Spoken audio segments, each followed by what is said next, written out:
हरित बहुजन महासंघाचे नेते अॅडव्होकेट प्रकाश आंबेडकर यांच्या अकोल्यातील घराबाहेर दुपारी अचानक पोलिसांचा मोठा फौजफाटा उभा राहिल्याने नागरिकांमध्ये संभ्रम निर्माण झाला।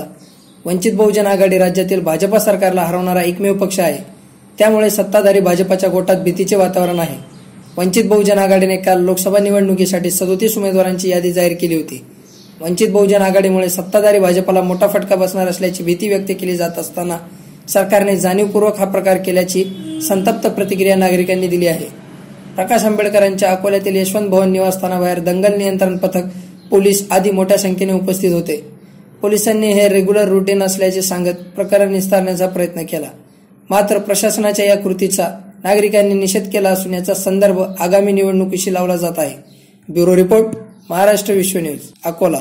आपल्या व्यवसायाच्या वृद्धीसाठी करा महाराष्ट्र विश्व न्यूज वर जाहिरात हजारात, कमवा लाखात।